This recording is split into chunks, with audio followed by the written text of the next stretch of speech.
Hey guys, it's me, Kelly. Today, oh my gosh, I have an extra special treat for you. We have Annette Larkins with us, and I called her, I guess, the ageless beauty. I think she was termed ageless woman.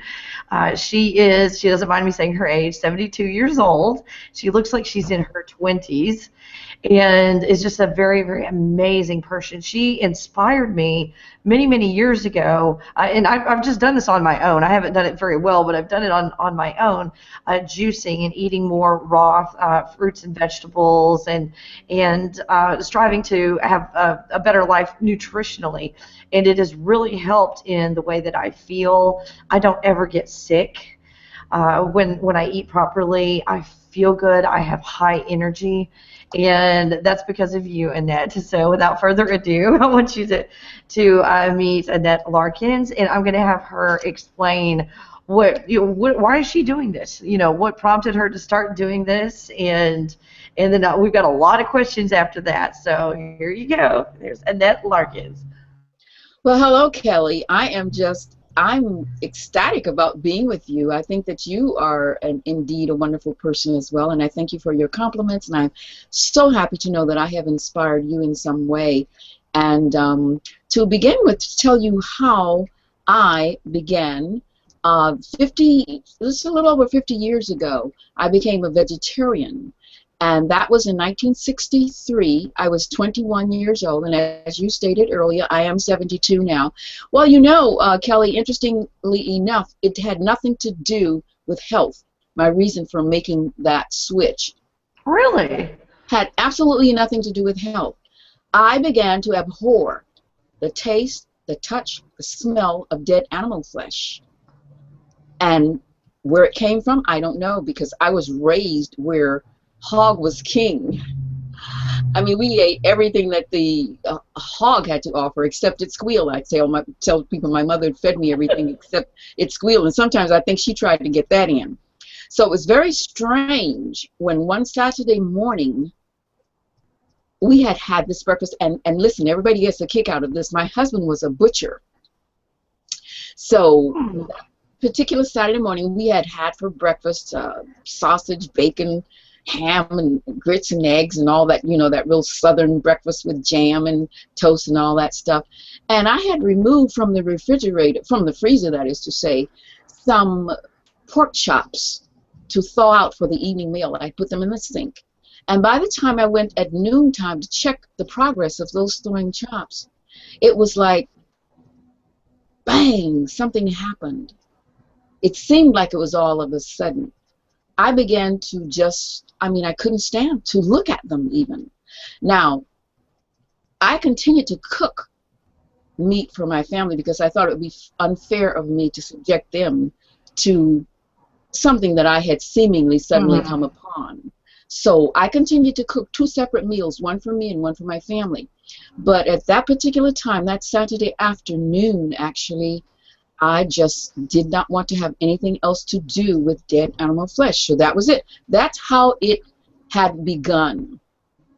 Now, later on, I saw the benefits that derived from my having abstained from the animal flesh. And it was then that I began to decide that, yes, this makes sense. What you put into your body makes a difference. Tell you some of the things that I noticed. I noticed that I was more energized. I noticed that I had more energy. I noticed that I could it was just, that is what began the energy. I noticed that I had fewer colds because I used to tell people that whenever anybody came around me pretending that they had a cold, I'd show them how to seriously get down with one. I mean, I'd have the runny nose, the eyes, everything. I mean, I'd get sick. I was serious about it. But I noticed that was different. I no longer had those colds that I had had. So there were a few things that happened, and I could not help but pay attention to the differences. So I thought, well, okay, if that happened, let's see what happens if I do this. And later on, I gave up refined sugar and flour, and that too made a difference. There was never anything that was dramatically different, but it grew, you know, it grew into like a recess light. You keep turning it up and you see the heightening of the light. Well, that's what happened with me. My light grew. I noticed differences, and so I really began to see. Before that time, I knew your 4 basic food groups like everybody else, but knew nothing about nutrition.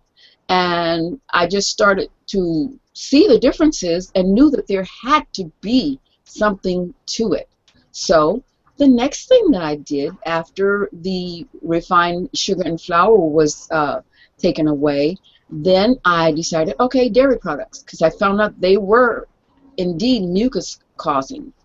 And I gave that up. And then the next thing later on, it was the no cooked foods. I became a raw foodist. And so that's where I am. And I always welcome people into the kingdom of living foods, live and raw, where live is king, raw is queen, and I am a willing and loyal subject. So that's an introduction as to how everything began and where I am now. But you know, I tell people that if I stand outside of myself and look at myself prior to 1963 and look at myself now, it's like looking at 2 entirely different people, because it's such a difference. I never would have thought ever that I would be here where I am now, helping not only myself be vibrant and you know, just lively, but other people as well. You know, so it's a great place to be. You are just, in so many ways, you are so outstanding. You're very well spoken. You can tell just by listening to you how very well educated you are. And it's more than just a college education, because there are a lot of educated dummies out there, so to speak. And I believe, if I had to guess, you do a lot of self-study, that you're most likely in perpetual self-study. I'm kind of hearing that out of your voice and out of your head there, and it's just you have manners. You're so polite, and you're just a very, very lovely person that people, I think, want to just emulate you. I guess they want to be like you. But you brought up this food groups topic. Basically, if you go by that food pyramid that the government puts out, you're going to get cancer and diabetes. You're going to be fat. If you follow their guidelines. And in studying nutrition, one thing I came across was something called the Standard American Diet, and as an acronym, SAD, SAD, Standard American Diet. And you're basically telling me that the typical American diet is pretty sad. But that brings us also to the age-related diseases. Now, I'm just telling you the terminology that's floating around. Age-related diseases, and I think you probably understand where I'm coming from like this. I don't believe that there is any such thing as age-related diseases. I don't think that's even a real term. There's condition-related diseases. And if you look like in America, everybody's growing up with approximately the same diet. You eat grains and milk for breakfast, and you eat meat for lunch, and you eat processed foods and potato chips. And they're all kind of eating the same diet. So roughly about age 60 or 70, they all start to get these conditions. And they think it's related to age because they're all getting it about the same time. But when you really look at it, isn't it diet related and condition of your body instead of age related? Well, I certainly think that that's an accurate analysis, because you see, people will also say, well, you know, I'm getting older, so my mind is not what it used to be. And my reply to that is, why not? Because you're not using it. My mind is as sharp or sharper than when I was younger. And that's because I exercise my brain as well as my body. And, I mean, I do things, I'll even play chess, like on the computer. I'll play chess for the strategy of it, you know, the strategic thing about it. And I'll play solitaire, and if I don't win, get 10,000 points, I haven't won the game to me. Because the reason I do that is because you have to go very, very fast to get 10,000 points. And I do that because, you know, you have to be agile, you have to be quick and quick-minded in order to see and place and all of that. And so this is what happens. And if people, you know, people get to a certain age, yeah, they start expecting that. Well, it's self-prophecy. That's what it is. You know, I heard someone say once that even where genetics are concerned, we certainly can't outrule genetics. They play an important role in our lives. However, I heard someone say that genetics can load the gun, but it's up to the individual to pull the trigger. And that what I think is so important. And so it happens that it may have been inadvertently that I did it, but I chose not to pull the trigger. I've not been introduced to Mr. Arthritis, and I don't care to be. But people my age, certainly, and even younger, are plagued with arthritis and other illnesses, that, like you said, the diabetes, and I do not think they're age-related. I'm like you. I have absolutely, because if they were, then I would have arthritis. I would have high blood pressure. I would have all of these ailments that people have and are taking multiple medications to try and subside them, you know, to handle them. I don't do that. So if that were the case, I mean, wouldn't I be in that group, or other people, because there are other people who are not in that group, and they're not in that group because they've not, you described earlier on. So I'm with you on that. Okay, yay! Win one for logic. And that's what it is, logic. Yeah, every time my mom is 88 years old, and she was sharp as a tack, and she retired at age 86 from teaching college math. And it wasn't very long after that, and she still does the Sudoku puzzles and tutors kids, and she's very, but just all of a sudden she wasn't remembering things very well. Our conversation from yesterday and all that. So I was concerned in talking to my sisters, who are a lot older than myself. The next sister up is 19 years older, and my oldest sister is like 27 years older than myself. So we've got three up there. So, you know, I called them. I said, I'm really concerned about Mom's memory. And every single one of them said, Kelli, she's 88. You know, this happens at this age. And then obviously I wasn't going to accept that, because I saw a quick decline mentally with her. Then when I started talking to her, I found out that a doctor we're in the process of getting rid of put her on an unnecessary medication that causes memory loss. And all that. So we found the source, but my sisters were just going to write it off as, yes, she's 88, Kelli. You know, and I think that's a tragedy in our system here in the United States of medicine and mental health and all, is that it's age related, and we make excuses instead of looking, hey, that's a side effect to a medication. So what do you think about? Well, you know, and I think that's so wonderful that you were unable to accept that it was age-related. You know, I tell people that whatever age, I think that we should be psychologically, physiologically, and spiritually sound. And that is what I'm shooting for. That is what that's how I've lived my life. And I don't care what age we are. I think that we can last, and our faculties can be with us for as long as we are here. But we have to take the necessary precautions. We have to do those things that are conducive to making us reach older ages and be in perfect soundness all over, you know, everywhere. So that's just so wonderful of you. What a great daughter to have gone against that, you know, that old idea of, well, you know, of course you got to expect this. I don't buy it, not for 1 minute. You know, I mean, at 72, I go up and down my spiral staircase until I have achieved. When I go down once and come back up, that's 1 floor. I do that until I have achieved 50 to 100 floors a day. So that means I'm not just... Wait, what number did you just say?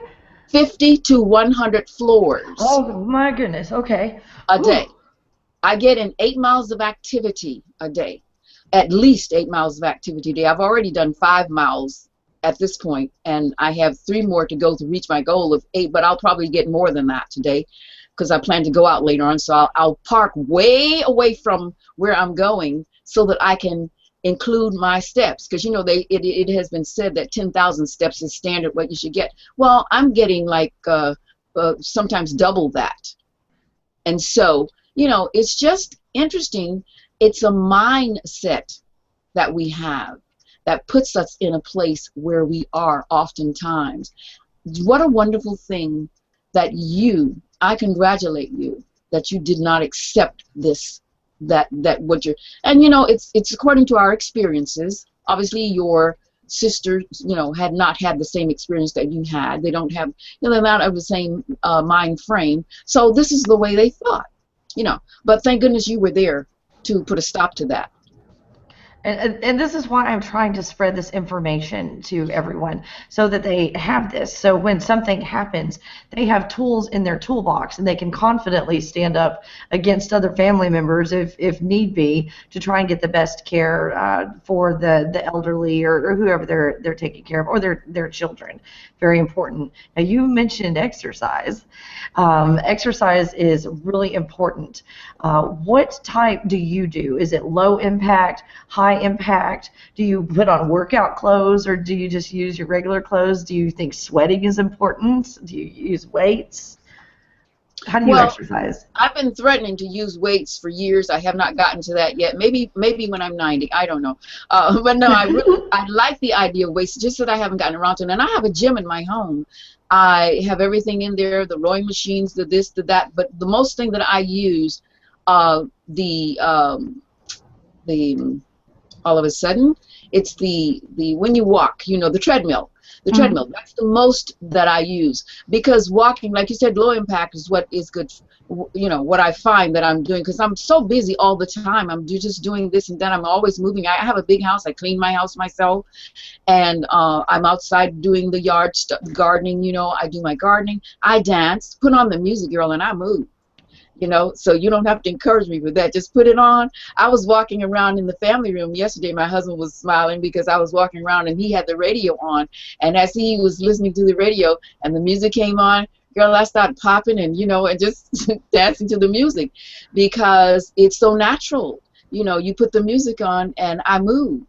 And so these are the kinds of things that I do. But the point of it is that to get in that 8 miles of activity a day for me, as that's my standard goal, but I get in more than that at times, you know, and that's what I do. That's kind of exercising that I do. I don't do the weights, which I want to get into that, and I do things like, okay, there was some reporters here last week, and I was hanging upside down, and the reporter said, when she was looking at me doing this, I have this inversion swing. I have different things that will have you go upside down, but I was on the inversion swing, and she says, oh my God, she's just looking at that, hurts me. And I'm hurting just looking at that. And of course, she's much younger than I. But, you know, again, why shouldn't I? And that's very comfortable for me. You know, in the mother's womb, we are upside down. That's how we should be anyway. Otherwise, it's called a breech delivery. You know, if the baby turns around. But it's very comfortable for me to be upside down like that. And what that does is it gets the blood flowing to your brain. So it's a good thing. So I'll do that for about 15 minutes a day, whenever. Usually in the morning, but whenever I do it. You know, and so.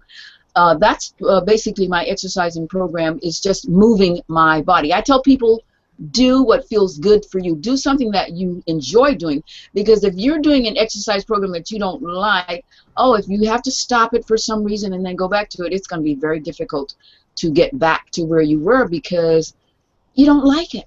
So whatever it is, find something that you enjoy and go with it. Move that body.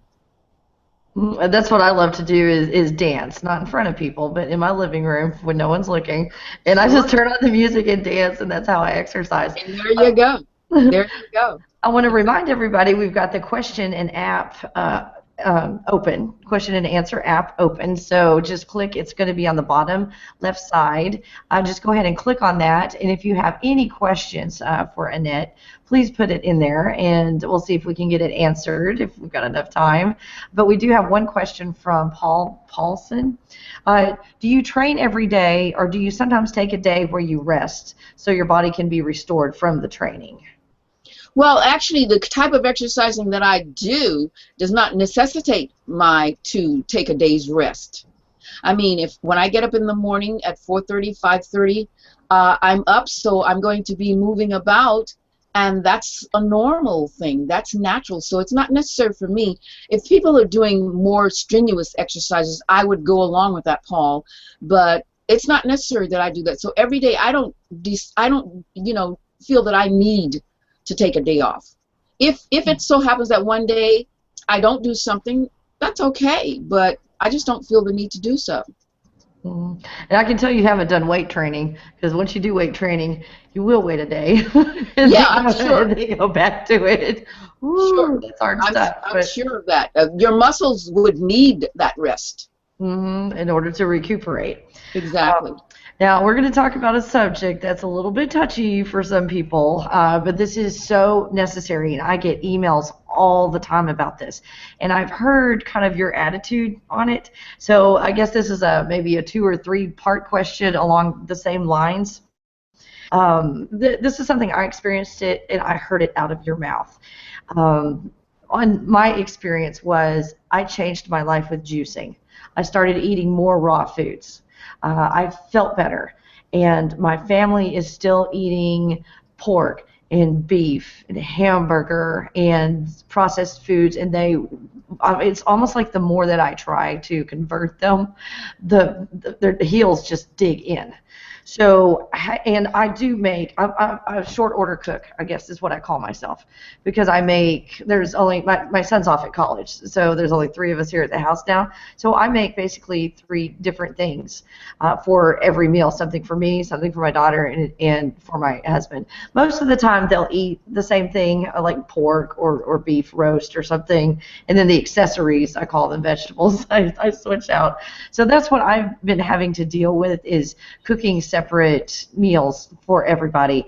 And I'm just sitting there because my husband is like, oh, these aches and pains, and oh, I've got a headache. So he gets a headache and he gets out a big bag of chips and some kind of a sour cream dip, eats the whole thing, and I'm just like, that causes inflammation, Chuck. You've got a headache, you're not helping yourself. So I'm sitting here, and I finally got to the point where it's like, this is eating me up. It feels like I'm just watching my family kill themselves slowly with their diet. And I'm to the place now in this process to where I just shut my mouth. I don't say anything. I just continue my way of eating and keep cooking for them, and I have my mouth shut. I'm not fixing any of their problems, but I'm not stressed out anymore about it.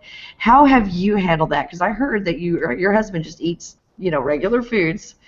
It's like, do you feel the same way that I do? It's like, you're going to die before me. It's like, I want you to eat healthy so that we live long together. I want to be with you a long time. Well, Kelly, in answer to your question, those things over which I have no control, I don't let them stress me out. I just do not let them stress me out. My husband and I have been together for 56 years. We've been married for 56 years.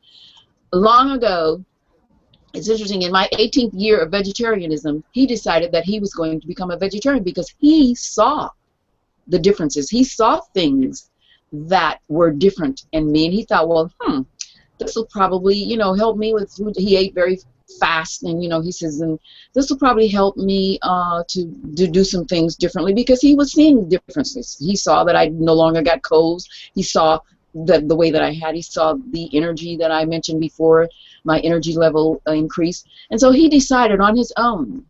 I told him at that time, I said to him, now listen, understanding human nature, I said, listen, if you decide that you're going to go back to where you were, don't expect me to cook for you. You either cook it yourself or you go out and get it, okay? Because you're not going to take me out of this mode and then thrust me back into it, because I figured that I had been fair. They could put that on my epitaph. It was her endeavor to be fair. So I figured I had been fair for all this time, so now you're going to be on your own if you go back. Well, 6 years later, he went back.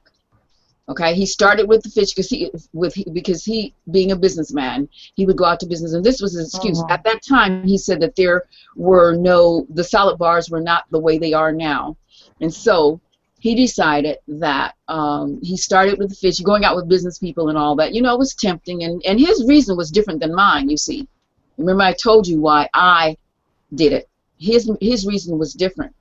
So he never lost a desire for it. I, on the other hand, I mean, it's just the thought of any dead animal flesh going in my body is just, couldn't take that. But because he saw it, you know, he just decided that it would be for health reasons that he would do it. So that was that. Now, as far as, I've never tried to influence, well, you influence by living it. That's what you do. You be the living example. When they see the differences, like my son is now, he always said, though, I want to be like mom. And he right now is on the raw food bandwagon. He has lost like, I don't know, 40, 50 pounds or whatever. And he's steadily trying to, and when he falls, I tell him, hey, don't worry about it. If you have it in your mind, the eventuality is that you will achieve it. You just keep doing it. In my first booklet, Journey to Health, I quote Og Mandino, who wrote The Greatest Salesman in the World, and he said that failure will never overtake you if your determination to succeed is strong enough. And I follow that with my own philosophy, which is in the same line of what he's saying. And I say that you first determine your goal. Then you find out the necessary steps in order to achieve that goal, understanding that there will be obstacles, but they're not insurmountable.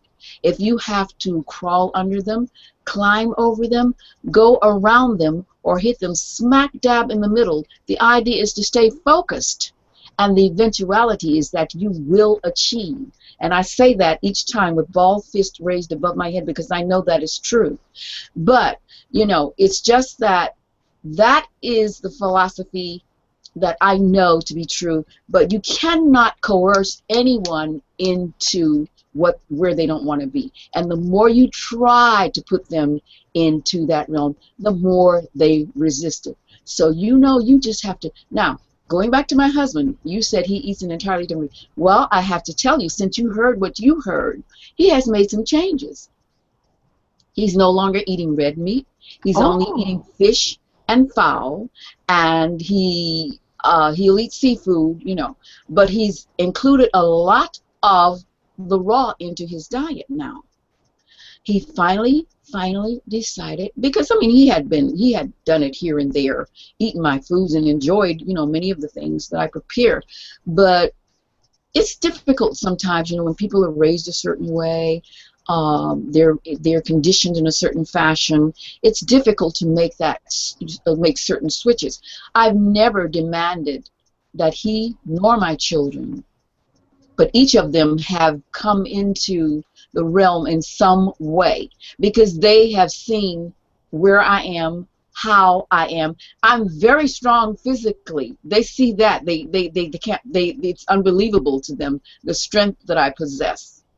So they see everything. They see me as a total human being, and living with me is interesting because, you know, people on the outside looking in don't always see the totality of everything.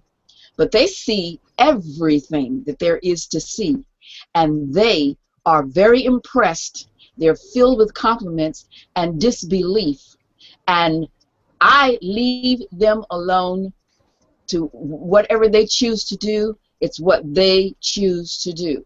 I am living example. Sure, I want them to live a long and healthy life, but it's their choice. My choice is my choice. I cannot coerce them into anything. I don't even try. So I needed to hear that. That's it. I needed to hear that. You're not the only one. You're not the only one, Kelly. The people have asked me this question time and time again. Why? What? How do you deal with? Because it's different. Hey, you know what? When people get married, I feel that they come together as one, yet they should be allowed to maintain their individuality. You do what you choose to do sometimes. You know, you do what I choose to do sometimes. You know, it's like you do what you want to do. We come together, we do things together, but each of us must be allowed to maintain our individuality. That's an ingredient that is a must, as far as I'm concerned, for a relationship, any successful relationship to succeed. I think that's important. And so what we have to get in our heads, it's like a religion. People get religion and then they figure, oh my goodness, everybody needs to come in and join in on this. I mean, but were you always there, first of all? How long did it take you to get there? Is it going to happen? Did it happen overnight? You must remember that you can't, you don't do it like that. You just don't do it. I don't get on soapboxes and preach to anyone. I do not try to convince anyone who does not wish to be convinced. But if you're ready, my dear, to join in, jump on the bandwagon, come along. Let's have a fantastic ride. And that is where I stand by that. And that's my stand, and I'm sticking to it. Well, that just takes a lot of guilt away from me, because I guess you feel on some way you're shouldering the responsibility of the diet of your entire family, and it is at the end of the day something that's out of your control and their choice. So it's hard. You're It's not hard. Atlas. You're not Atlas. You can't carry the burden of the world on your shoulders, and not even your family at times. That is true. That is true. That's why we have help. And speaking of help, you mentioned spirituality, or religion, actually. And when we had first talked, it was very important to you that this not be a show that talks about a religion, that we're talking about spirituality. So what is your background, your spiritual background, and just only say things you're comfortable talking about. But do you believe that there's one religion, only religion? If you don't believe this or that, you're going to hell? Or do you have a different approach to spirituality? No, spirituality to me is just, it's your connection with the Creator, or with something outside of yourself that's bigger than you are, something that with which you can connect. You can call it God, you can call it whatever you want to call it, because God does have different names. And of course, one's background in even religion, depends on from whence one comes. If I were in India, I'd probably be a Buddhist. I mean, they don't have to be in India to be a Buddhist, but it's just like many Christians are in India. But again, it depends on from which one comes. And I think it's very personal. Spirituality to me it's a very personal thing. It's certainly what I feel, how I connect with the universe, my own personal experiences. And religion, forget it. I don't deal with that, because I remember reading back in 1963, I think it was, there were over 253 different religions in the United States alone. I mean, come on, forget all of the isms, the Buddhism, the Hinduism, this, that, that. And in the United States alone, over 253 different religions. I mean, that's enormous. So these are man-made religions. So I don't get into the religious part of it. I don't belong to any denomination, but I do have a spirituality about me. I have a spiritualness about me. I connect with the Creator, and I pray, and I talk about God. But to me, God is all. God is everything. God is the breath we breathe. It's the air. It's the oxygen. It's the everything. The trees, everything. God is everywhere as far as I'm concerned. And I just believe that getting in touch with God on a personal basis is what it is. No one can tell me how to feel. So I don't need a religion to tell me about God. I feel God within. And this is my choice. It's something that is my choice. It's not anything that anybody is putting on me. So whatever an individual feels, that's what they feel. And I don't knock any religion, because it comes to a basic concept, a basic belief. And I think most religions do have about good and evil and all that. So that's anywhere. So it doesn't. You don't have to have a religion to understand the concept of good and evil, and that do unto others as you would have them do unto you. Why can't we just, and to quote Rodney King, why can't we just all get along? I mean, it's like, why not? And why do I have to? Why does your religion have to be the right one? So I don't get into the religious part of it. It's just the spiritualness in me that allows me to understand that the universe is ours. You give a call to the universe, and the universe will answer. And that's where my spirituality lingers, in the universe. That's all. that's beautiful. That is beautiful. Now, with your children, how many? I've heard you've got two sons. I heard them on Two the phone a while sons. ago. And Hmm. is that all you got? And they're adults. Yes, they Uh, are. My when sons are 53 and 54. oh, good And grief. listen, I had them when I got married at 16, had my first child at 18. At 10 months and 18 days later, I had the second one at 19. And I declared that I have contributed to the perpetuation of the species, and I'm done. That was enough for me, okay? Because they were like twins. It was like having twins. One reporter mistakenly said that they were twins, but I said not quite, but almost, because they're 10 months and 18 days apart. So, so yes, they are adults, adult men, wonderful, wonderful people. So, with when they were children, and you still have an influence on them as they get older. I've got a 20-year-old. That's my oldest. He's a junior in college in the engineering department. So, what I have done with my children is basically exposed them to everything. You know, I might find a book on this, like, hey, here's a book on Hinduism, like, check it out. Hey, look, Buddhism, check that out. And they've even read the Satanic Bible. You know, I've just exposed them to everything, and then just allowed them to kind of choose whatever they wanted to do. Is that similar to what you've done? How did you raise them? And that, Indeed, indeed. And you know, I remember I had an experience one time, which I really won't get into, but I wanted to be a Catholic one time because of the pomp and ceremony. And, you know, I guess I'm dramatic. What can I say? And I just loved the dress, you know, and all of that they did, and the colorfulness and the whole thing. And I wanted to be, but I had an experience.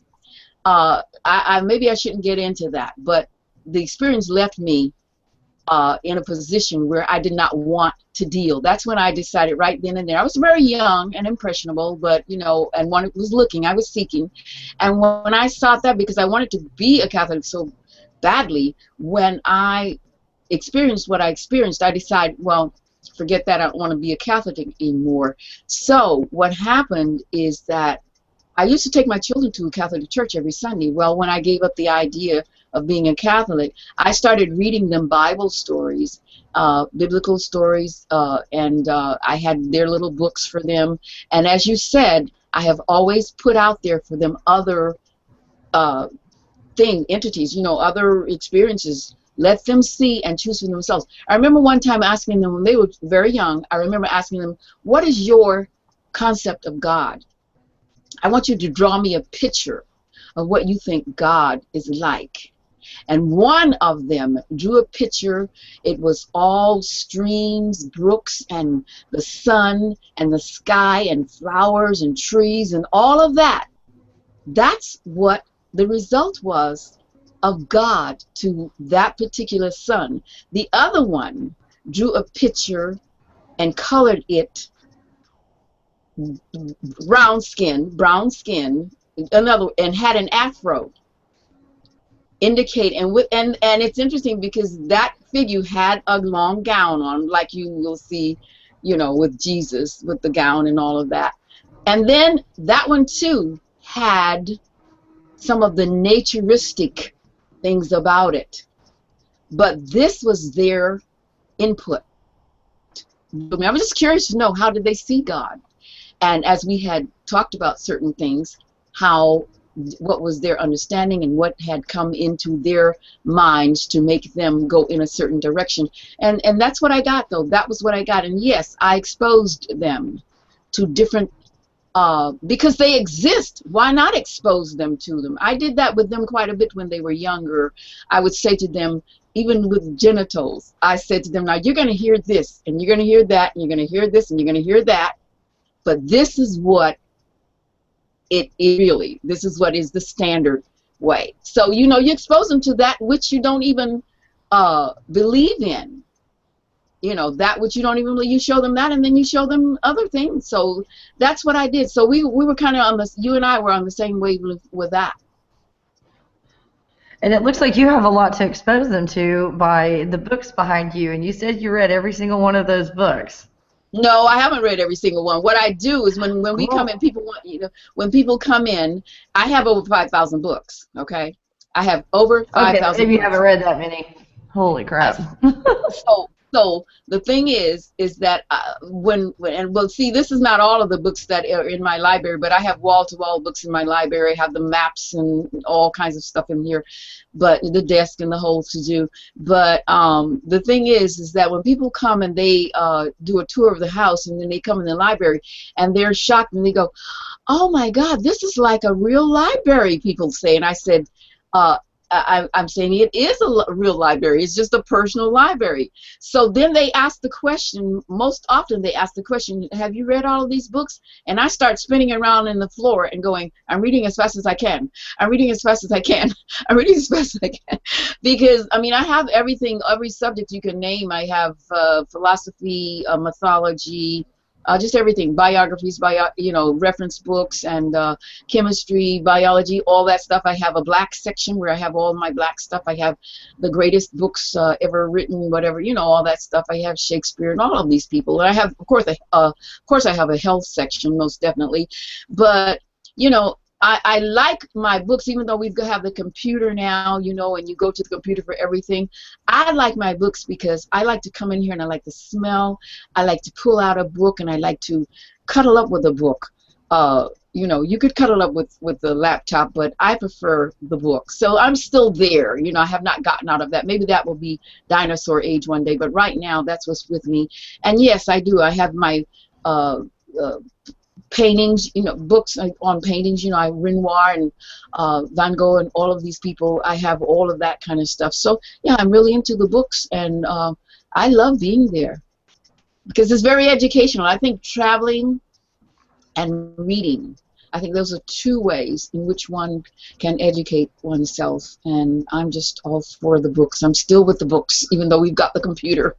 My friend's the same way.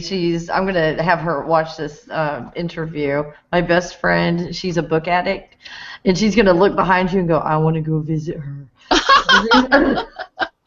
I know someone to go visit. You'll know not to ask me, "Have you read all of them?" I'll make sure she listens to the interview first. Now, according to spirituality, before, were you, like, what level of spirituality were you on before you decided to do this? And I guess my big question is, how is your diet helping you spiritually with your connection? Well, before, interesting enough, I don't know that I was anywhere. As I said to you, by the time that I had gotten to that point where I was taking my children to the Catholic Church, at that time I had become vegetarian. They were 2 and 3 years old when I became a vegetarian, and so I had changed. But as far as religion goes, I was seeking something. So spiritually, I had not even gotten in that realm. I was on the religious path, you see, at that point. And so spirituality wasn't really in my frame of thought, you see. But later on, as I progressed into the different life, into the kingdom of living foods, I began to see, and I was able to, it's clarity is which came within me. And that's when I did begin to see things after having gone through that thing with the not wanting to be into the religious realm of it, but more of the spiritual realm.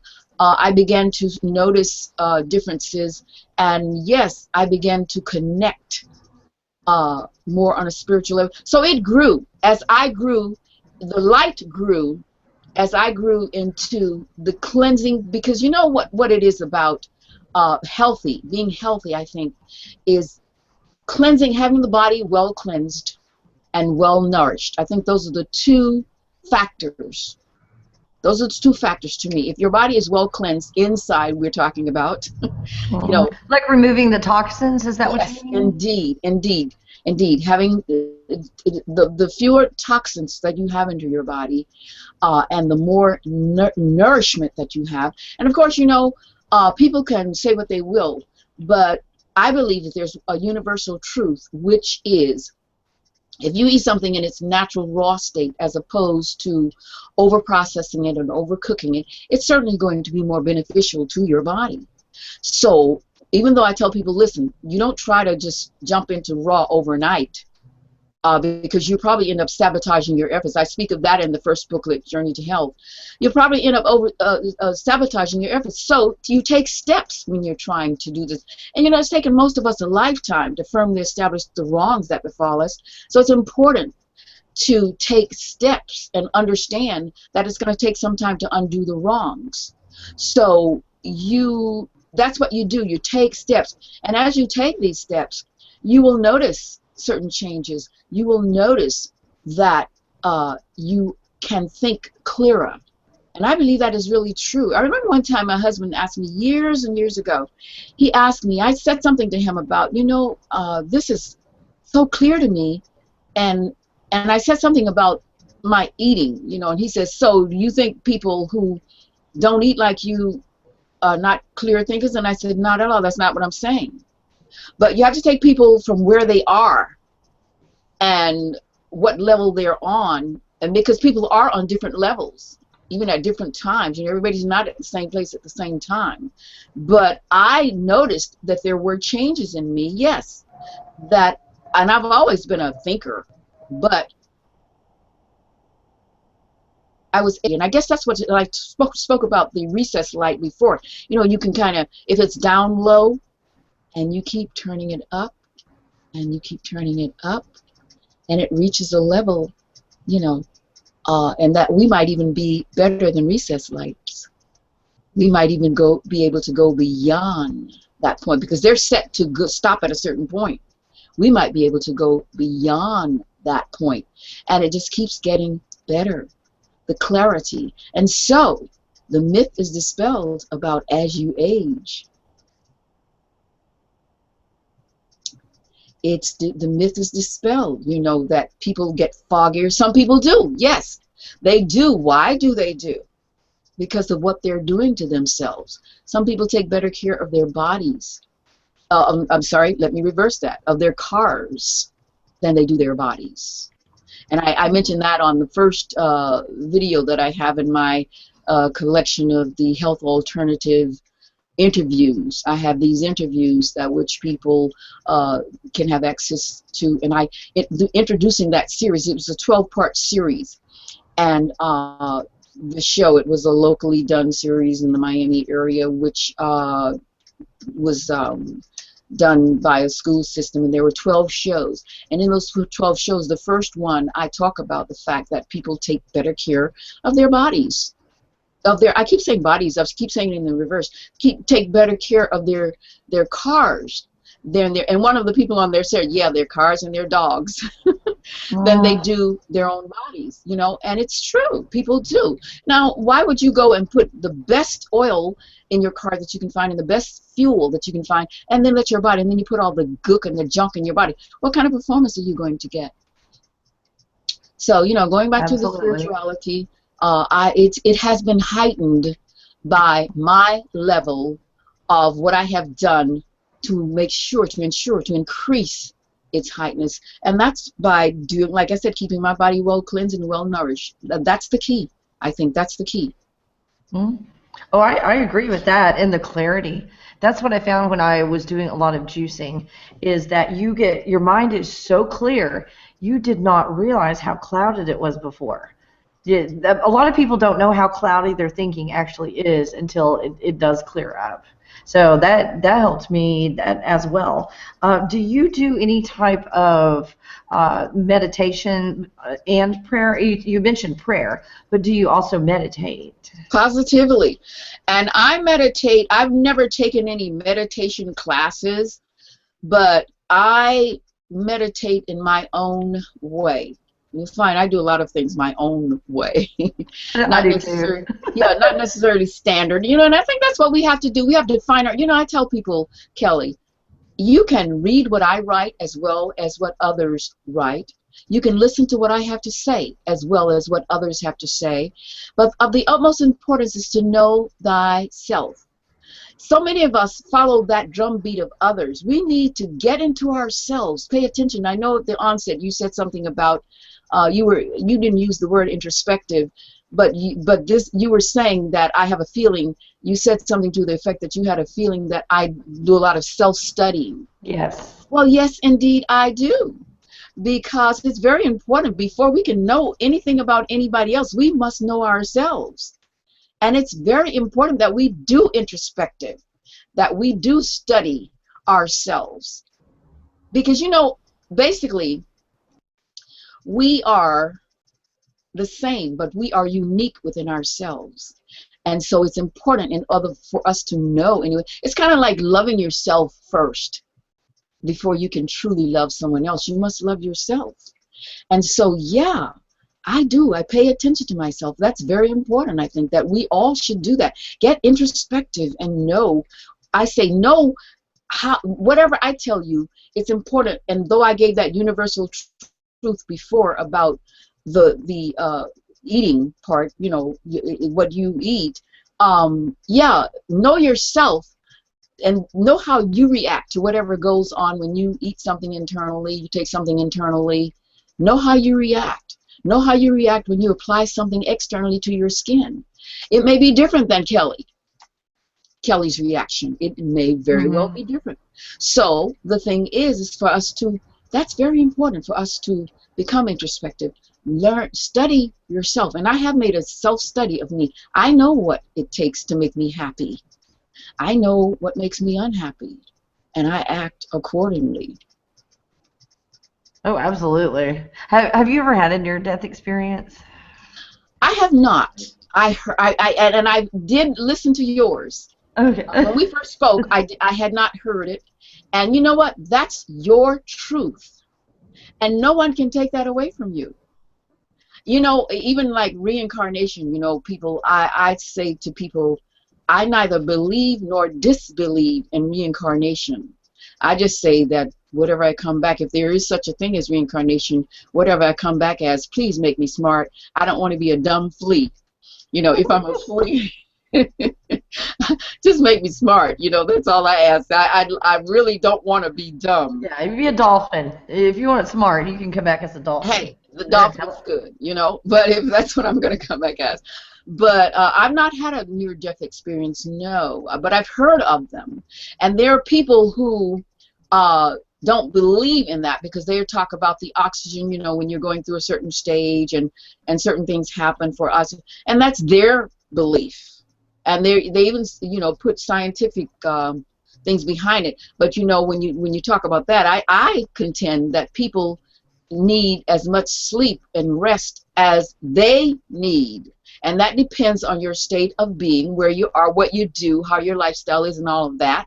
And so if I go to sleep for 4 hours, you know, the standard, they talk about 8 hours of sleep. If I go to sleep for 8 hours and I wake up refreshed, refined, and ready to go and meet the day with a smile and an attitude conducive to not only helping myself, but to help others around the world, as I'm doing at this point, it seems, there's no scientist that can tell me that I need 4 more hours sleep. So so what I'm saying, you had a near-death experience. Other people have had them. They give their report, and they're similar in their essence and whatever. And that's your experience. No one can take that away from you. So whether I believe that it's your experience, it's your truth. Whether I believe it or not is really not pertinent, is it? Correct. Because it is what it is. It is what it is. It is what it is. I do have a question going down the route of medications, and we're talking prescription medications and those types of things, and also about your getting sick and the immune system. Something that is a hot topic, and I'll just let you know, because I was born with holes in my heart was enlarged, you know, I was born that way, and I fixed it through nutrition. The biggest thing I did was, you know, go raw foods, but I also supplemented with sublingual B12, B6, and folic acid. which basically cures, I can't say this legally, but it does. It cures heart disease and any heart-related problems. And that's, how I fixed it. But I think everything happens for a reason. It was awful growing up with the heart issues that I had. It was horrible physically, the way I felt, what I had to deal with. But because of that heart problem that I had, I never received a vaccination ever. And when I got well, if you want to put it that way, about 5 or 6 years ago when I fixed my heart, I still did not take vaccinations after that. And I've noticed that there are a lot of weird, strange, unexplainable things that people my age, I'm 44, that people my age are experiencing, and they were the last ones that also got that vaccination that leaves a scar on your arm. So my generation was or my age group was the last one that they did that to. They didn't do it to me. But I think a lot of my good health and my ability to get over illnesses and to get over my heart problems and just not get a lot of things that other people do is just not taking vaccinations. And I don't get sick. I've got a really healthy immune system that fights everything off. So what is your experience or attitude or your feelings about vaccinations and I guess lump in medications as well, going to the doctor and taking medications as opposed to doing things the natural way? What are your feelings on that? Well, I haven't taken an aspirin in so long that if I were to take one, I always say that I think my body would jump up, do flips, jump in somebody's pool, and I would drown myself because my body would not know how to react to traditional medications. I just don't do them. I don't do drugs of any kind. And there's no necessity to do it. I mean, I drink my wheatgrass, and I don't do that all the time. I do it when I feel like it, and because there are things that I just don't do all the time. And that's one of them. When I feel the desire to do it, I grow my own, and so, hey, why not drink it? I have the noni tree. I do my juices with, I do my own noni juice, and my son drinks that. We drink that. I make it by the gallon, because I have a machine that has a hydraulic press, and that's how I squeeze it out. So I don't consider these supplements, so they're just like foods, to me, the wheatgrass juice and the noni and that stuff like that.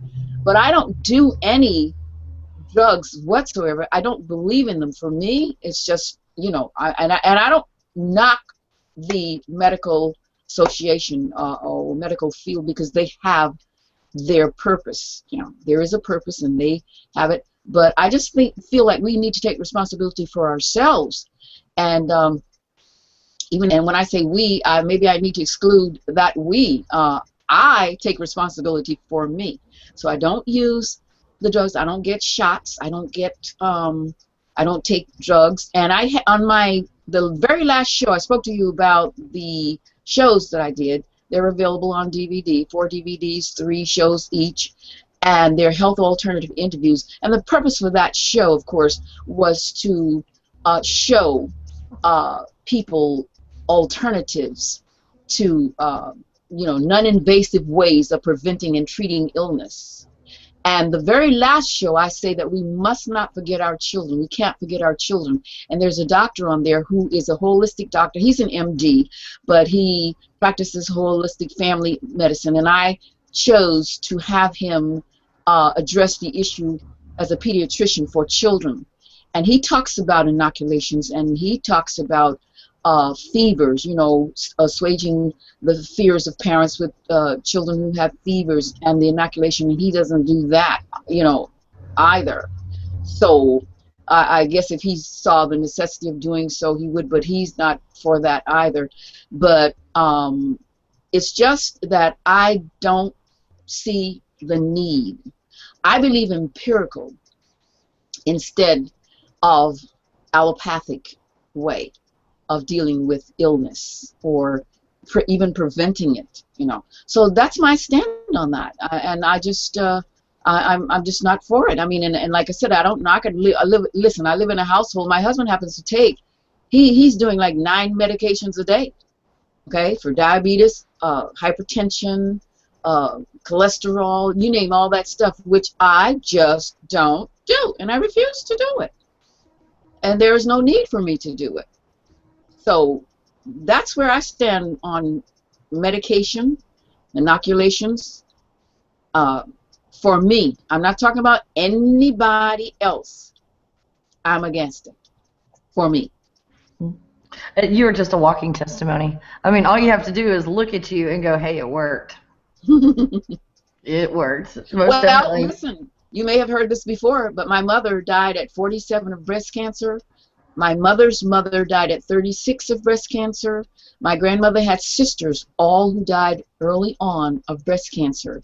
Had I taken that path, had I chosen to pull that trigger, I wouldn't be talking to Kelli Coffee today. Mm-hmm. So there you have it.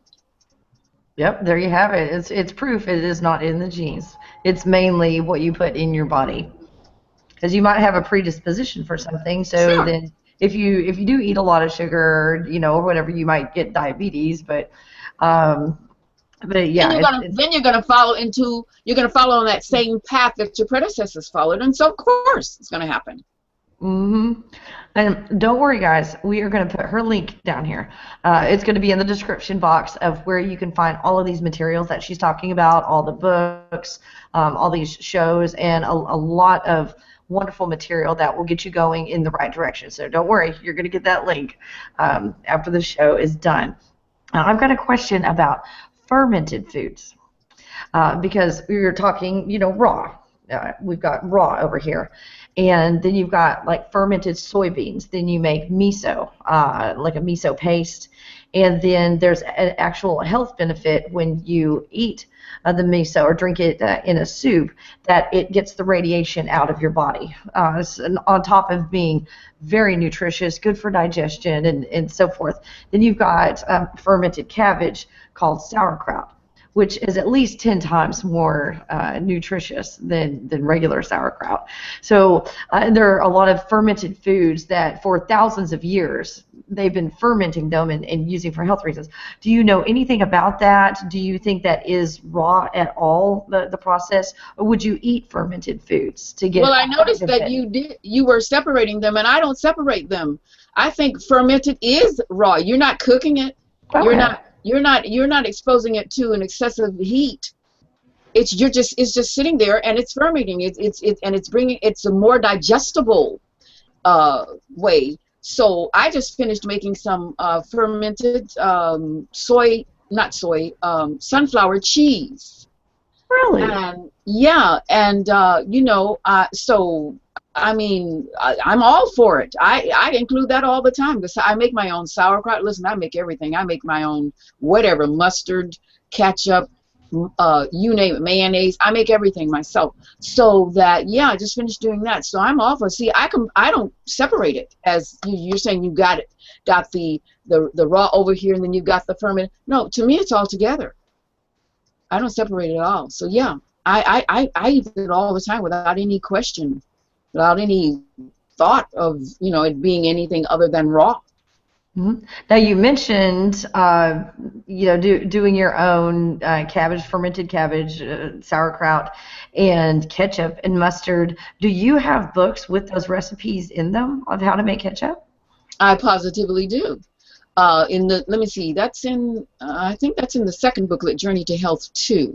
I believe that's in the second booklet. Yes, I have mustard and mayonnaise and ketchup. Indeed. And the DVD, well, I bring it up because I'm showing how to, stuff to put on a nut burger, and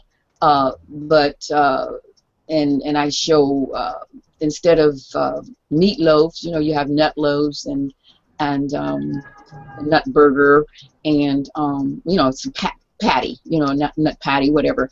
But sure, that stuff is on my DVD, and I don't actually show you on the DVD how to.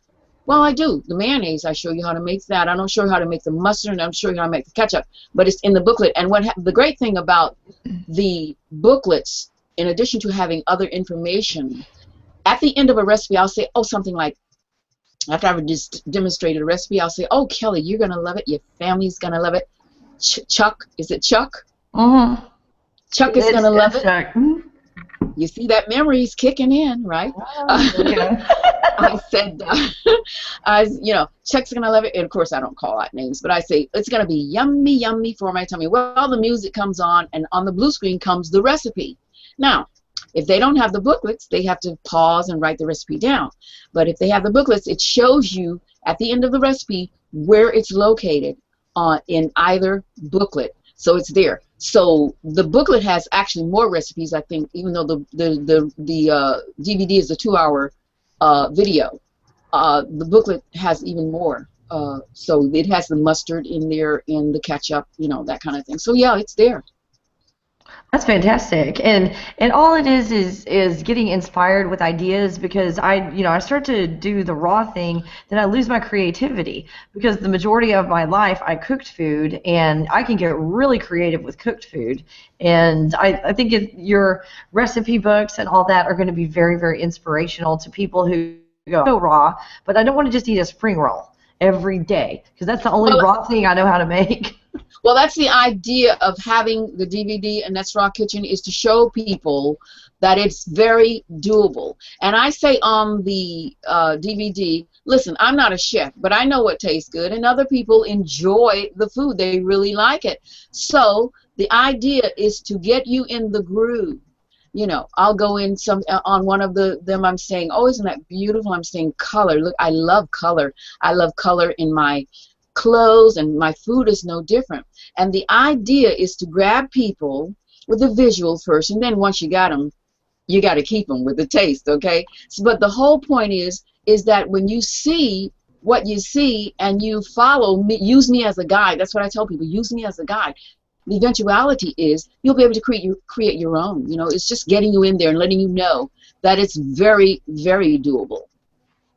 I have dried green tomatoes instead of fried, although green tomatoes are not the greatest thing to have, but that southern dish, fried green tomatoes, I remember way back when, and I had the taste for some fried green tomatoes. Well, of course, I wasn't going to cook them, so I thought about it. Oh, there was a reporter here who just fell in love with the dried okra that I had created, and I said, well, I dried that okra like that. I could do it with the tomatoes as well. So I have dried green tomatoes recipes in there. So hey, the point of it is just about anything, and I won't say everything because I haven't tried everything, but just about everything that you can do cooking wise, you can accommodate it in the raw world.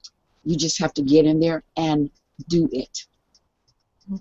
When I was in high school many moons ago, I graduated in 1988, but the 2 years, like 1987, that year and 1988, I did science experiments, and I went to like the science fair, and I'm really disappointed these days. Like in my school, I grew up in a small country school, but from the age like junior high, like 6th grade or so, everybody, 6th or 7th grade, everybody was required to do a science experiment every single year. So I did. In my junior and senior years, I can't remember the one that took me to International Science Fair. I think it was the effect of storage on vitamin B12.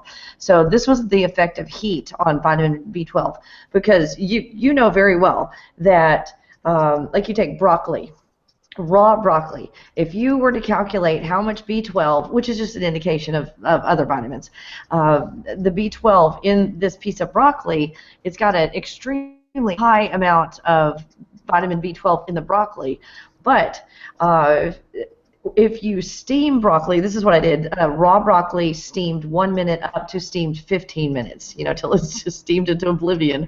And I found out, because we're talking about usable vitamin B12, not just vitamin B12, because if your body can't use it, it's of no good to you. And through the experiment, I found out that steamed very, very lightly at 3 minutes, it peaked having the most amount of vitamin B12, and then it just declined greatly. So steaming it for 3 minutes actually had more vitamin B12 in it than the raw. So kind of based on that concept, you start to look at cultures like Asian cultures who do stir fry. And it's kind of a similar concept. But since you're like fully raw, what do you think about the steaming to unlock some of the nutrients, or the stir frying? What's your opinion about that? Well, the thing about it is vitamin B12 First of all, you only need about the tip of your little pinky. That's how much vitamin B12 you need. You don't need a lot of it. And you can get it through so many sources until I don't even worry about it. I mean, I wouldn't think of the steaming it. I mean, the people who want to do that, fine. I don't. So I don't do it. And I get my vitamin B12 through dates and different things, you know, like even green leafy vegetables will have some in them, you know, leeks, different things like that. You know, doesn't come off the top of my head right now, but I know that I include all of these things in my diet. So I have enough vitamin B12. You know, and listen, I had a blood analysis one time by a live blood analysis person. She said that I had the best blood she had ever had. She has that on her website. I have the best blood that she had ever seen. So when you get these kinds of reports, why worry? I don't need to steam my. For people who want to do that, fine. That's great. You know, if that's what again, your experience is your experience. And so I guess this is kind of a question that I don't even need to ask you because I think you kind of answered it. But do you ever supplement? Like actually take a multivitamin or multi-mineral complex, or do you supplement with anything?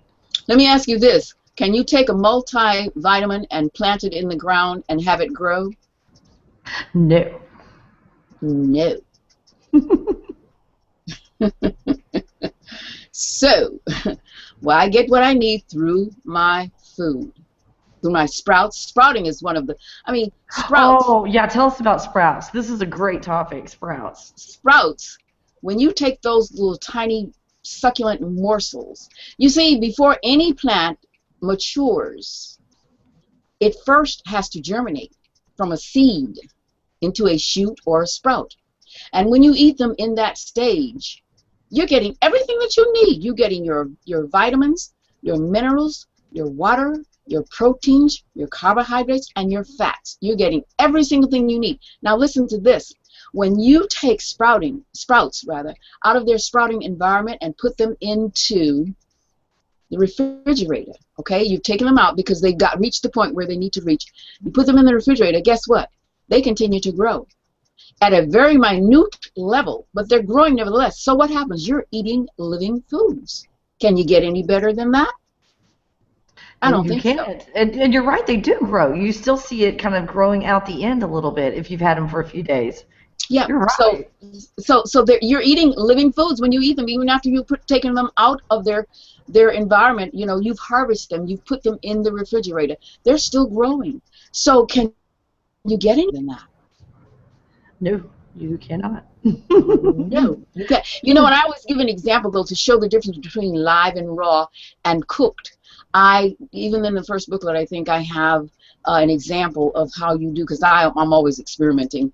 When you mentioned science, I thought about that. But when I give this example of, if you take 2 carrot tops, cut them off at about I'd say 2 inches, an inch to 2 inches, whatever, and it doesn't matter. You put one in a dish, in a shallow dish of water, okay? And then you take the other carrot top, and you're gonna subject that to a high heating, the steaming of which you spoke.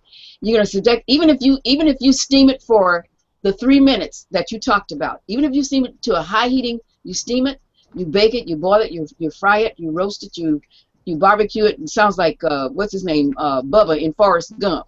Remember that barbecue thing? Yes. And you do whatever you're going to do it, but you've subjected it to a high heating process, okay? Then you take it and you put it in a shallow dish and put them both onto a windowsill or on your countertop or whatever, in a shallow dish of water, and watch what happens in a few days. Now, what do you think is going to happen to the one that you subjected to the high heating process? Oh, never thought about that. It's going to rot, right? But the one that you did not subject to a high heating process, the one that is raw, what's going to happen to that one? It's going to be growing green carrot tops. Now, which one is the rabbit going to eat?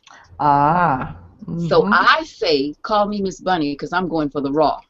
I love it. I love it.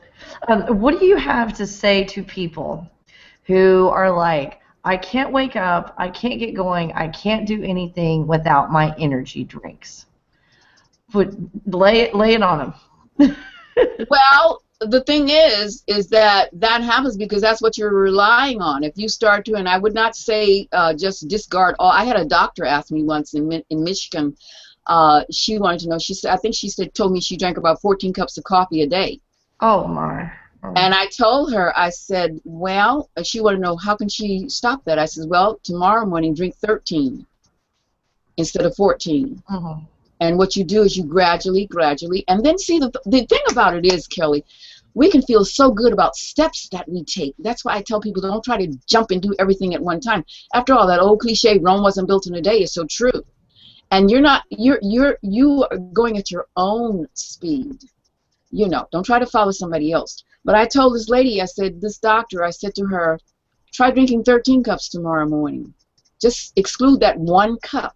And then you keep doing that, and you feel good about the fact that you're getting down.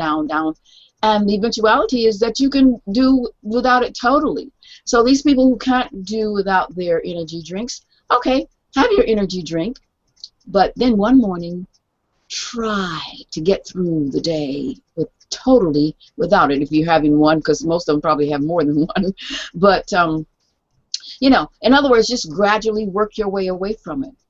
It's not going to happen, bam, just like that. You've got to give it some time. But this is what you have to do. Again, I don't tell people, you know, just jump into it. No, because you'll sabotage your efforts by doing that. So think about it. And you have to find your own way. I can influence you. I can give you hints on things to do, but you have to go within yourself and find out if you don't want to do it. If you want to do it, keep on drinking it. You know, drink your energy drink, or like you said, the energy drink or a cup of coffee, or more. Most people drink more than 1 cup of coffee even. But you know, the caffeine will take its toll if you're overindulging. I can't even drink caffeine. Let me tell you this. I tried years ago when I was very young. I tried to install coffee drink because that was the American beverages for us. I was doing.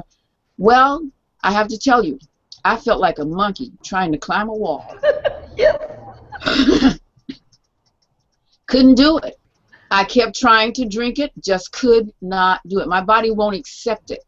Just wouldn't accept it. Now, of course, I'm glad that it didn't, because that would have been a habit that I would have had to get rid of. But again, you know, people who must have their energy drink, there's something different that you can drink, and I can't think off the top of my head of what it is, but you have to do investigations. You have to do some research. Find out something that you can take that will take the place of that energy drink that will make you feel good. I use ginger root is what I juice is ginger Okay. root. And it gives me like endless energy. And the B12, sublingual B12, B6, and folic acid. Well, I grow it. I grow the ginger. I grow that. See, my thing is this. If I had any more energy than I have now, I mean, explode. I would. I said if we could take it and bottle it, we could have that one of those pyramids going on, you know, with where people could be millionaires, you know, because I have energy to spare. So I never think about that kind of thing because I have it. I mean, it's just I have more in need, so I never even think about that. But that's a good, you know, the ginger gives you it. Surely it can work for other people, most definitely. That ginger, I think, that's good. I know ginger is good for a lot of things, you know, but if that's the energy that is needed, hey. Sock it to them, Kelly. Tell them to go out and get drink a ginger drink, you know. They could drink ginger tea or add ginger to their food, you know, whatever. And that should do it. Yeah, it's not the best taste when you concentrate it into a juice, but it works. It works well. Your philosophy is so close to mine. It's kind of the same philosophy, a different way of talking about it. Because if you change all of your habits all at one time, it's going to be a short period of time until you're right back the way that you were. So my kind of philosophy is if you're going to change your lifestyle, you just change one thing this week. And you prioritize. What do you need to do first? You make that change, and then a week from then, you change. And then a week from then, you make another change. And there you go. It's taking steps. After 1 year, you have made 52 positive changes in your life in 1 year, and you don't even realize it. And you're more apt to stick with it because you're doing this slowly over time and gradually changing your lifestyle. And you know what I say is that old bad habits are difficult to break, yes. But if you replace them with new good habits, those too will be difficult to break. And so you get there by taking steps. And however many steps are needed for you as an individual, you have to determine that. I can't determine that for you. Kelly can't determine it for you. It's just that you're dancing to your own drum beat. And that's so important that people take control of themselves. I can't control you. I can't control even my own children or my husband.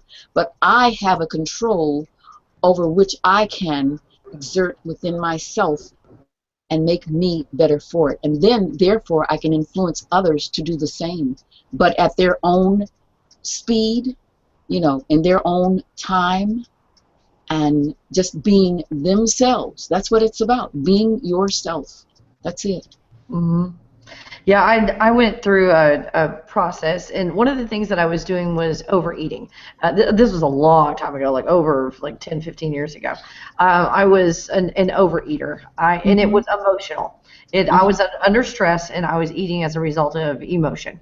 So I would stuff myself until I was like full. Mm-hmm. And to get over that, what I did, it was like a mind game.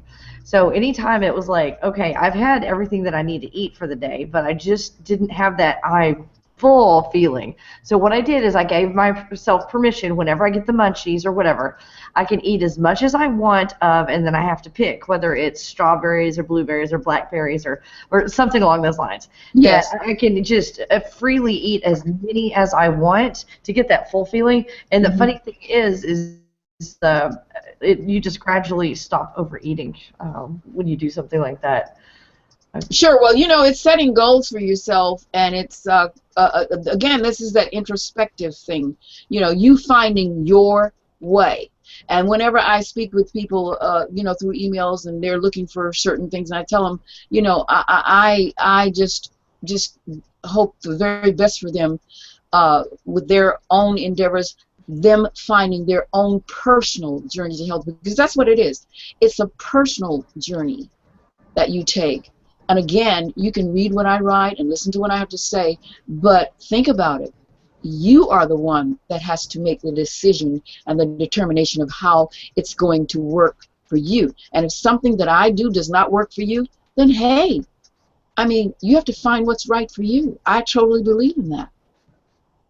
And that is something that really impressed me about you when I met you, is your philosophy about all of this is just don't copy me. Just Right. take what I've done as a starting point and fit it to yourself. Those That's people I tend to believe over the ones that are like, this is the only way. And you hear that. You know what? It's kind of like we were talking about earlier with the religion. Everybody Yes. thinking that their religion is the religion. There are many ways to do things. You know, mine is but one. And it is something that has definitely worked for me. And it may very well work for you. But you have to find that out. Because though we are basically the same, we are unique within ourselves. And so you have to find your uniqueness. You have to find out what works for you and what doesn't. You know, even though, yeah, this is the way Annette has done it and it's worked for her all these years. And there are certain things that are going to, because again, a universal truth. You know, there are certain things that are going to, that can work for you and work for me, but then there are certain other things that may not. So you have to find. I remember I did an interview, and the lady with whom I did the interview, well, she had her assistant or somebody. She saw something that I had written about. I don't eat generally until it is my custom. I have evolved this position where I don't feel the need to eat prior to 12 o'clock noon. That's when I break my fast. That's my breakfast. Okay, and she saw that, and she said, oh my goodness, she eats it underneath 12 o'clock. I need to do that. And when we talked about it, I told her, listen, by the way, her name is Kelly. And I said, Kelly, don't try to do what I was expressing, what I do. I've evolved into that. Don't make that your habit. If you feel the need to eat early, you eat early. I just don't feel that need anymore. So again, we have to find our way. You know, people want to be carbon copies, but to me, that's not what it is. You know, take that good that you can grab from me and that which can help you. Yes, I say that. But don't think because you're not, don't think that you are inferior or you don't have the ability to stay with it because you don't do something else that I do. Don't look at it that way. You know, find your way. That's what I would say. Find your way. And use me as a guide to get into your, but you're in your own skin. I'm not there. And I don't know how you feel about certain things. Like I said, you intake something, your body may reject it. The very thing that works for me, your body may reject that very thing. That's possible. So these people, like you said, who go around and say, well, it's got to be this way or not at all. I don't go along with that. So you see, even in the raw food world, it's like the religious world. And you have scientists who are saying certain things, backing, you know, that will say that this works and that works. But again, I already went through that about the scientists and my sleeping patterns. You don't tell me that I need 4 more hours of sleep if my body, I mean, I can't do that. I have to get up and move. And my body tells me, get up, it's time to get up and move. Then I have to get up and move. And your body is very smart. It knows what it needs. Sure. It positively does. That's what I tell people. Your body will tell you what it needs. Now, whether you adhere to it or not is another story. Mm-hmm. I see a large number of people that do overeat as a result of eating foods that lack nutrition, because your body needs a certain amount of nutrition and it knows that it needs that amount of nutrition. So if you eat, let's say you just go grab some tortillas and it's like, I'm hungry, the tortilla satisfied this rumbling in my stomach, but then my body still wants food. Why, you know, I'm full, but my body's still telling me to keep eating, because your body's going to tell you to keep eating until your nutrition level is to where it's supposed to be. So we've got a whole country of people who are overfed and undernourished. Undernourished, yes, indeed. And it happens that, see, the thing about it is once you give your cells what they need, then that happens. But see, when you give your cells the fast foods, these kinds of foods that are no good for it, it's saying more, more, more, more, more, more. But then when you give it what it needs, the cells are satisfied, and they're saying that's enough. I've had it. Now, sometimes because of the mind, see, because of the mind, you will be in a mindset, and you're looking and you're seeing, and how they say your eyes are bigger than your stomach.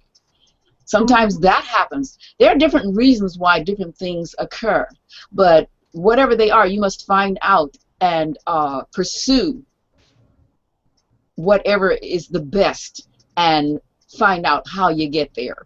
Like I said, you first determine your goal, then you find out necessary steps in order to achieve that goal. And most of the time, I don't eat until noon or so, because I haven't even eaten today. But well, neither have I. Neither have I. We're on the same wavelength, girl, of a few things, right? But when I go visit my mom, or we're vacationing, or I'm on a business trip or whatever, I tend to eat breakfast because I don't seem to have the energy I need to get everything done. But when I'm here at my home, for some reason, I just don't even feel the need to eat, and I'm probably working harder than I do somewhere else. And that's true, because, and I think that's one of the things that came into my mind. I felt like I need to do something to earn the right to eat. But now, interesting enough, as you just said, sometimes when my husband and I are on vacation, there are times when I'll eat earlier than I normally do. I have the desire to, and if I have the desire to, it's not like I'm going to fight it, because it's not a set rule. It's just that, like I said, I've evolved into where, for most often, it's just like right now, I believe in eating before dark, okay? But do I always get that? Like right now, here it's getting dark at 6 o'clock, and sometimes, golly, I'm just on the cusp, you know. It's like, so I don't beat myself up because I don't, okay, so but my standard is eating before it gets dark, okay? But, you know, so again, nothing's set in stone except certain things. Like, I wouldn't dare put dead animal flesh in my mouth. That's just, as I know me to be right now, as I know the way that I am and everything, I mean, it's just too distasteful for me. I believe I'd throw up if I had any meat in my. So there are certain things that I stand strong on. It's I mean, I'm going to do this way. But other things, hey, loosen up. You just loosen up and live and be happy. Oh, definitely, definitely. And the way I eat, I do a lot of raw foods, as raw as I can, or on the level of stir fry. Uh, Mhm. Mhm. and it's just very lightly cooked. So fish, I do eat fish, and I Mhm. love fish, and that's about all I eat is fish. So for our anniversary, there's a brand new Champos do Brazil. I know I'm pronouncing it wrong, but a Brazilian steakhouse. Mhm. And my husband and I were like, it's our anniversary. It's a special occasion. Let's go. I never thought that they would not have meat, on the menu. And my husband called it a meat parade. They were dressed with their like Brazilian cowboy outfits, and they had the skewers with all these meats on the skewers. They had 16 different kinds of beef, lamb, pork, and chicken. No fish, that's all they had, but they had 16 different, like 10 different kinds of beef. And they would come to your table and offer you, meat. So I'm like, I haven't had beef or pork or anything in years. And it was like, I'm just, I'm going to do this. They have smoked salmon on the salad bar, and I ate a bunch of it. But I was like, it's her anniversary. I'm going to do it. So they came and, that first beef, I don't know if it was filet mignon or whatever. They have different cuts. So they give you about a 1 to 2 ounce portion. And so I ate it, and it was like, oh, this tastes as good as I ever remembered, only better. It just, I mean, to me, I grew up in cattle country in the country, so I grew up eating beef. But it just doesn't make me feel good. That's why I don't eat it. Yeah. Yeah. So I ate all 16 and at least probably 2 ounces of each. So, 16 times 2, that's about how many ounces of 32. dead animal that I consumed. And when I got home, I was like, after an anniversary dinner, you're supposed to have fun with your husband, if you know what I mean. And and Yeah, I know what you mean. we get home, and I'm just like, I can't move. It's like I was in. He called it the beef coma, and he he eats beef all the time, and he's tired all the time. And it took me almost 48 hours. I didn't want to get off of the couch. I did not exercise. Something important happened, and it's like I'm not getting up for that. you Well, know, you know why that is. You know why that is because right. it. It was awful for days. Yeah, but see, the thing about it is our systems, we don't digest animal flesh properly. Like the I found carnivores, that out. yeah, the carnivores and all that. I mean, because our digestive systems are like 30 feet long. Theirs are very short. The carnivores is very short, and so they know, but we really can't. But see, your husband is accustomed to doing it, and like you said, he's getting tired, but he didn't get really like you did because you had been out of it for a while. So naturally, when you stress your body with it having been without it that long period of time, of course you're going to have that reaction, and no doubt about it. I mean, jeepers creepers, I don't know what would happen if I put something in my body. But see, I can't even. It's not like I mean, it's like I don't even have a choice. Like you chose to do that. You said, well, I'm going to do this because what I have is not here. See, and there are no judgments to be made or anything. You understand what I'm saying? It's just that that's fine. You chose to do that. That's fine. And I had I consequences. and you suffered the consequences I of it. paid the price. I'm still. It's Yeah, okay. you did. Friday, Saturday, Sunday, Monday, Tuesday. Is this Wednesday? I think it's Wednesday. So This is like Wednesday. 5 days, and it's not out yet. It's like I was used to eat a bowl of pho, like of the Vietnamese soup. That has all the sprouts in it and everything. So I was used to eating it, and in less than 2 hours, it completely goes through your body and is gone. Yeah. When you eat that, when you eat a lot of fiber and good foods, it stays in your body a very, very short period of time. And so, because I had this vision in my idea of this working for some reason. So here I'm stuffed. It feels like there's a plug inside of me. Yeah. And so I made a big bowl. I call it faux pho because I don't make it exactly like the Vietnamese. I do what I want. So I made a big bowl of faux pho, which cleans you out and makes you feel wonderful. So I ate the whole big bowl, and it was like, oh crap, and my stomach just kept getting bigger because it was like it couldn't get past that plug of all that beef. So it's 5 days later, and I am still not straightened out from eating all of the beef and pork and lamb and stuff. Well, now you know. Again. I'm done. I won't do it again. Now you know. Now you know. But hey, for those who choose that way, that's their way. And I always say that again, you make improvements. You mentioned about what you eat and how you eat it. And what I always tell people, hospitals are filled with people who are digging their graves with their forks. So what's important is to make an improvement. And what you're doing, that's what you're doing, and you're better for it. You're not where I am. Perhaps I'm not where someone else is, but we are where we are. And when you can see the difference in where you are and where you've been, you can get an idea of where you're going. And it's important that you are comfortable where you are now, where you are before all of the 16, before those 32 ounces. But, that's what I try to get people to see. Like I said, hospitals are filled with people who are digging their graves with their forks. So it's important that people make improvements. Mm-hmm. That's what's important. And after I ate that beef, I could not connect to anything spiritually if I tried. I was just a lump.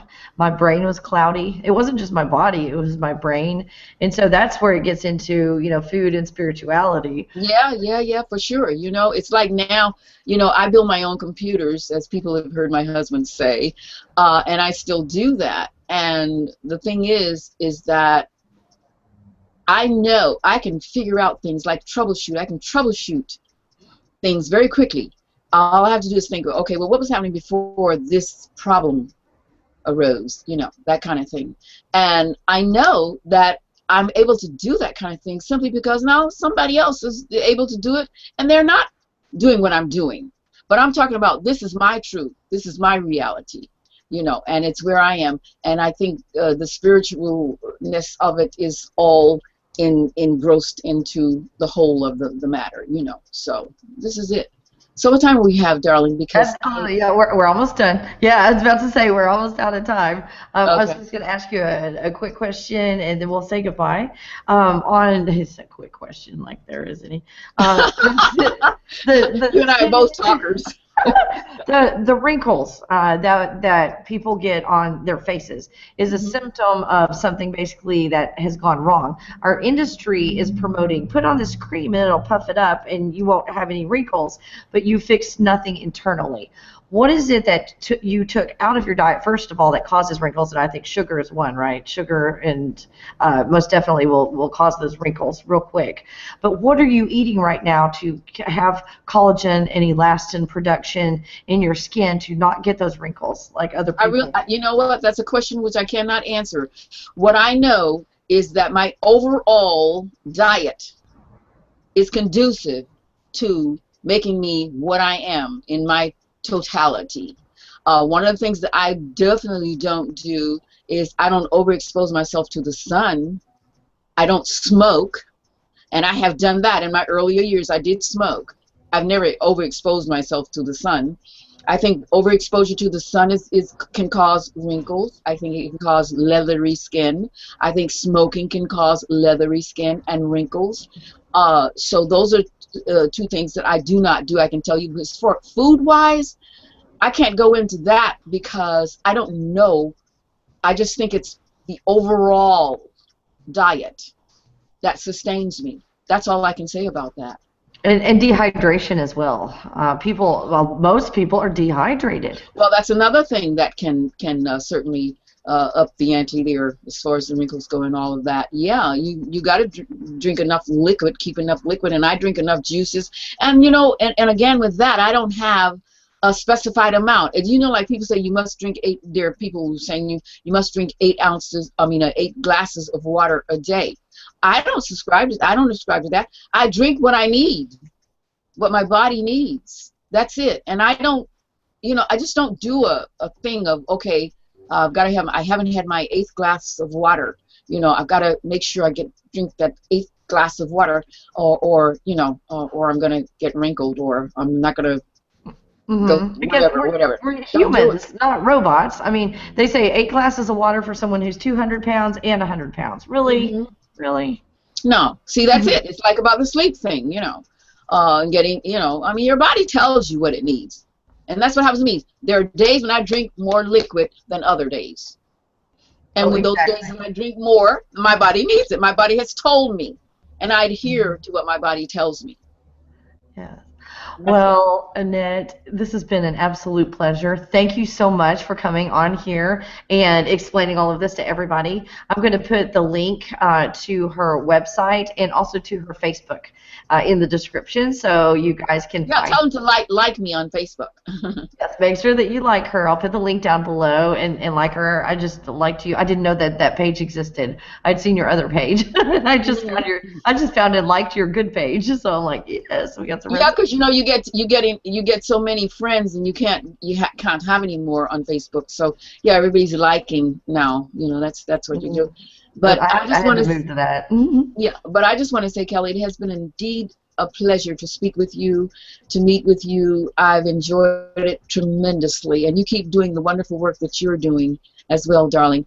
And then you will graduate when you need to graduate, or you'll stay where you are. Hey, everybody doesn't move on to another level, but where you need to be, you'll know where you need to be, and you'll know when to make that move. And I offer that same advice for everyone else out there. Thank you for watching. Thank you for listening. Yes, you have been such an inspiration to everybody. I so appreciate this. They are going to love this video, I can tell. So, all right, guys, we have to say goodbye. We have run out of time. But bye. I guess we'll see you on the next video. Bye.